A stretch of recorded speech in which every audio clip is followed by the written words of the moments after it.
Laya Healthcar, looking after you always. Proud sponsors of Real Health with Carl Henry.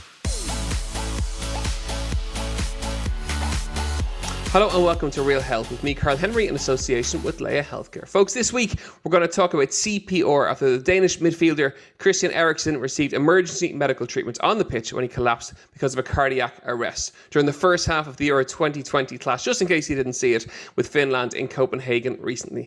Thankfully, Eriksen is recovering and he will have a heart starter device implanted so he doesn't suffer further arrests. But what an amazing topic to talk about, that everyone should know some element of CPR and what to do on the off chance something happens. We're delighted to be joined by Galway GP, Dr Brian Higgins, to talk us through CPR and how it works. Brian, a very welcome to the show. How are you? I'm good, and thanks for having me on. We're delighted to have you on. Cheers. CPR is amazing. It's one of the most effective things we can do if we see somebody collapse, and it really is a life-saving technique that absolutely anybody can do. I've done CPR once in the community. I was actually at training and somebody collapsed. I went through the techniques. We did CPR for almost a half an hour before the ambulance arrived, and the gentleman in question had a full recovery. So it was incredible. And it wasn't because I was a doctor. It wasn't because I had any special skills. I didn't do anything special. I just did basic techniques. I followed the right steps. And thankfully and luckily, the gentleman was fine. And tell us, what is a cardiac arrest and how is it different from a heart attack? Yeah, so when we use the terms, it can be a little bit confusing. So a heart attack is a blockage of one of the blood vessels in the heart. So over time, with high blood pressure, high cholesterolemia, and genetic factors as well with age, what can happen is our blood vessels can start to narrow in the heart with plaques. And if one of those plaques bursts, a clot will form. It'll block off blood flow to a part of the muscle of the heart, and that muscle will be starved of oxygen and blood.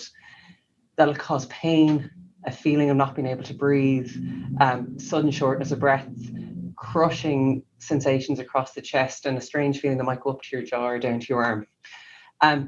If that happens, that heart attack can actually progress to a cardiac arrest, but they're quite different. Whereas a cardiac arrest is for something the heart stops for a reason. So usually that's called an arrhythmia. So we have an electric current running through our heart, which is effectively just a pump. And it's a very, very organized and effective pump. And if that electrical impulse is upset, either it's going far too fast or it's far too irregular or just stops altogether, the heart will just stop pumping, and we'll call it a cardiopulmonary arrest or a heart and lung stoppage. So when it comes to identifying the differences, generally somebody with a heart attack will say, grab their chest, they'll feel awful, they'll have a lot of pain, but they'll usually be alert and talking to you. Whereas somebody with a cardiac arrest is like a light switch goes off. They may have a couple of seconds of just feeling weak, but as soon as that blood flow stops going to the brain, they'll collapse. And that's when we start our CPR. So when we find someone on the ground, we'll always just shake them, say hello, just to make sure they're not asleep, because starting CPR when someone's asleep could be rude. But if they're not responsive, you listen and see if somebody's breathing. Now, if somebody's breathing normally, that means think of it cardiopulmonary, the lungs are working, so you probably don't need to do CPR. But sometimes people with the cardiac arrest can have something called agonal breathing. They can have little gasps, so they can be pause, really irregular breathing that is just not enough to supply the lungs and heart with oxygen. And in that case, it would be appropriate to start your CPR. Okay, and Christian Eriksen, he's a professional footballer. The guy is fit, incredibly fit, has trained at the highest level, yet his cardiac issue went undiagnosed. Is that quite common? Yeah, so Christian Eriksen, from the time he was a teenager, he would have had cardiac screening. And actually, it's recommended for anyone in competitive sports to have cardiac screening from about the age of 12 or 14, probably every 2 years. Now, the thing about screening, as we know, it will catch the majority of cases and it will save a lot of lives, but it's never going to save every life. So with those screening, what we'll usually do is we'll see if somebody has a family history of sudden to adult death syndrome, or SDS. And that generally is due to a condition called hypertrophic cardiomyopathy, which effectively in English just means large heart problem. So the heart muscle will be abnormal, and it can be a focus where these new electrical signals can come from and dysregulate the heart rhythm. So when we're doing the screening, we'll ask a history. We'll ask if people are having maybe palpitations. Do they have a family history of cardiac arrest or sudden adult death? And then we'll do a physical exam to see if the heart feels strange, if the pump feels different, or if their blood pressure is abnormal. And then we'll generally do an ECG, which is an electrocardiogram. And it's this painless test that takes a couple of minutes where we put a few little stickers on somebody's chest, and we can use it to measure the electric flow through the heart. And we'll be looking for abnormalities. And that's generally the normal screening. And that will identify to see if somebody is at risk of having a problem. And then if they're at risk, they'll go and maybe have some additional tests, which is usually an ultrasound scan of the heart called an echo, which is, again, painless scan. It just, anyone who's been pregnant will know what an ultrasound scan is. So you just use a little jelly and a probe, and it takes a picture of the heart. And what we'll be looking for is an abnormal flow of blood through the heart or an abnormal change in the muscle. And that's going to catch, again, even more cases. But there are some cases where there can be a gene that's abnormal, or a little focus of abnormal muscle in the heart that you're not necessarily going to see. And in the right conditions, under the right stress, that could be the source of a strange electric impulse that's just going to dysregulate the whole heart. And I think, I don't know anything about the gentleman's care, and I wouldn't like to assume anything about it. But in a case like that, where somebody's been screened so highly by people who would be so professional and capable at doing the screening, that's probably what happened. And of course, he was incredibly lucky that when it happened, he was surrounded by medics literally at the side of the pitch who could help. Yeah, absolutely. And that's the thing, is you need that look. If you have an out of hospital cardiac arrest, the truth is the chance of survival is slim. And if you don't start CPR soon, the chance is zero. And I think sometimes the fear is people may have seen a CPR video, and there's really great ones on the Irish Heart Foundation, and never done any training, or they might have done training a very long time ago, or they're not confident in doing it, and they're going to hope that maybe someone else will step in and do it. And what I would just say, we always have this saying in medicine, which is time is tissue. The longer it takes to start a treatment, the more tissue has died. So just get started early. Okay, and let's chat people through that process in terms of, so say, for example, they are in a restaurant or, on a plane or wherever, and they see someone who is having a heart attack or a cardiac arrest. What are the stepping stones for things to do? And obviously, this is not a course. This is not an online course. We will recommend courses later on for people to go to if you want to get qualified. But, there are simple things that people can do if that situation occurs. So the first thing is, if you see somebody collapse, just go over, shake them, see if there's a response. Then the next thing to do is call for help, because once you start your CPR, you don't want to stop. So shout for help, get somebody else to call the ambulance services.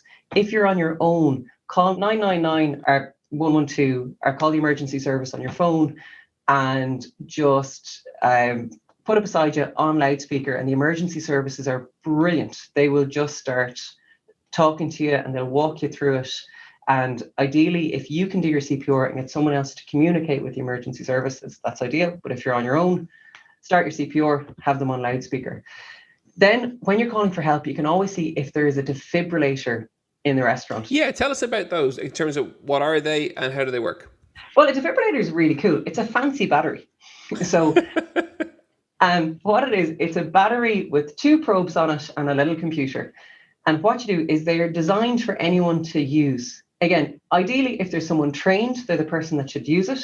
But if you don't have training and there's no one else there, just open the box, and they're amazing. So they're designed to be used by anyone. You open it up, it'll show you a picture of step-by-step of exactly what to do.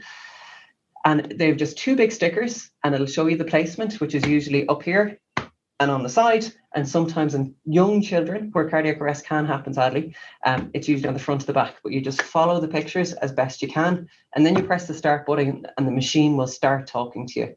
And generally the first thing it'll do is tell you to keep doing your CPR, and it will tell you to stop. And when it stops, you'll move back, it'll tell you to stand back, and it'll analyze the patient's rhythm to see if they're in a shockable state, because some cardiac arrests will respond to a shock and some won't. And if it'll respond, the machine will do it all itself. It'll shock the patient, and tell you as soon as the shock is over to get back on your CPR. And it will continue that cycle until either the patient becomes alert or the ambulance services arrive. Okay, so you've looked for a defib, you can't find one, you've made that emergency call. They're obviously going to talk you through what to do. In terms of placement for CPR, where people put their hands and the positioning of hands and things like that, where should they put their hands? So if you think of it, what we want to do is we want to compress the chest so it'll act like a pump around the body. So what I would always do is get the patient on, if it's there, like when I had my out of hospital cardiac arrest with the patient, we were actually on an exercise mat on a trampoline. It was a gymnastics class. So if I had done CPR on him, what would happen? His whole body would just bounce, and I wouldn't have been able to do effective CPR. So what I did is, with help from someone, I pulled him to the side onto a flat, firmer surface so I could do more effective CPR. And then what we do is we put our hands on top of each other, the best way you feel comfortable, the fingers intertwined, and then your elbows straight out. Because as you do your CPR, you don't want your elbows to bend and lose the force. And you want all the force to come from your hips as you kneel down beside the patient. And really here, just right on the center of the chest, between the two nipples, right there. Honestly, if you do it here or if you do it here, it's better than not doing it at all. Yeah. So ideally here, but doing it is the most important. Okay, and then let's chat us through the rhythm. And I'm racking my brains trying to think of the song. It was Vinnie Jones. It was "Staying Alive," I think, was the song that they used in the ad. Yeah, so it's about 100 beats per minute. So our heart is going to run at about 60 to 70 beats per minute when we're sitting down and relaxed. Bit nervous coming on the show. Probably my heart rate was a bit higher. That's what's supposed to happen when we're under a stress. We're supposed to get more oxygen to our blood and our brain. So we want to do that CPR faster than the normal heart rate. So what we want is about 100 beats per minute, and that's Staying Alive, the song. And for the whole time, and every time I do CPR, or even if you're in the hospital and there's a cardiac arrest, you'll see the doctor doing the CPR just humming Staying Alive to himself as he's doing it. So don't feel silly. And it's the right timing, and it's kind of a distraction for your brain and a motivation as well. So nice thing to do. Okay, and so in terms of compression, do you stay doing compressions and then take a break and then go back to compressions, or what's the best format for that? So it depends. So how there's trained CPR for medics, and then there's kind of community CPR. So sometimes you'll see on TV, or you'll see in hospitals, that we'll give people rescue breaths, where we'll open their airway, we'll make sure that they're getting oxygen. That's actually tricky to do right. So in the community, if you don't have specific training around that, generally you don't do any breaths at all. You just keep doing your CPR till help arrives, because we can hold our breath for quite a while. And when you think of it, when we've had a cardiac arrest, our muscles aren't doing anything. Our brain just needs enough oxygen just to stay alive. So we don't need to get a huge amount of extra air. There's lots of air in our body, or lots of oxygen in our body, should I say, that the heart can use to pump around. So again, don't worry about trying to do rescue breaths. If you're not trained how to do it, you just keep pumping nonstop until you get tired. And when you get tired, the most important thing is not that you're the person doing the CPR, it's that good effective CPR is being done.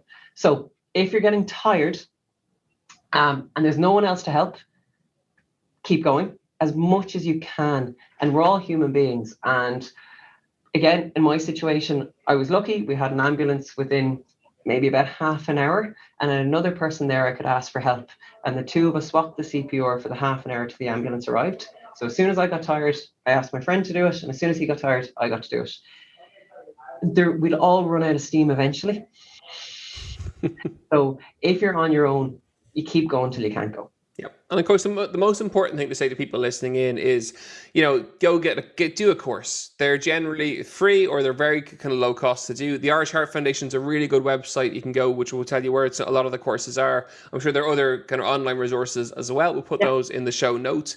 But it's a fantastic course to do. It's not too scary. They'll teach you everything that you need to know. And check out the irishheartfoundation.ie for more details for lots of those. Brian, before we let you go, how's life as a GP in this crazy world? It's good. It's busy. COVID, like anyone, has been a challenge. So, but we just keep going. Like, our job is to look after the people in front of us and be there for our patients, and we're doing that in the best way we can. Like, I'm lucky. I have a large clinic with a lot of doctors and a lot of support. So we've been able to continue a certain level of service to other patients. Other GPs are in much more difficult situations. They mightn't have a nurse to help them. They might be working on their own. I think every GP in the country is doing their absolute best to give the best care to the patients they can. And I think it's been a bit difficult for patients not being able to access care normally, because when people need help, they need help. So that's been that's been the big challenge. It's trying to make sure that the patients who you care about are getting the care that they need. But we're doing our best, and I think we've adapted quite well to COVID. Thankfully, the vaccine program is, like, since I've done medicine, it's the most incredible thing that's ever happened. And I think when I'm 80, hopefully chatting to my grandkids, I'll be telling them about this vaccine program that went from the scariest time of our medical lives to returning back to normality. So yeah, we're doing okay. There's a calmness in your voice. That Galway air over the west must be doing something for you, because you're very calm and mellow, despite the fact you're literally at the front of a crazy storm for the last year and a half. If people want to follow you on Instagram and stuff, where can they find you? Yeah, I'm on Instagram, I'm on Twitter, and it's Dr. Brian Higgins. Amazing. Brian, thank you so much for joining us on today's show. Folks, that's it for another episode of Real Health with me, Carl Henry, in association with Laya Healthcar. A really important episode of the show. If you enjoyed what you heard, do log on to the irishheartfoundation.ie, have a look at some of their courses, get yourself registered and learn how to administer CPR properly. That's really, really important. As ever, you know where we are, at Carl Henry PT on Twitter and on Instagram, realhealthindependent.ie. If you liked what you heard, and hopefully you did, don't forget to rate and review, and we'll see you next week for more Real Health. Laya Healthcare, looking after you always. Proud sponsors of Real Health with Carl Henry.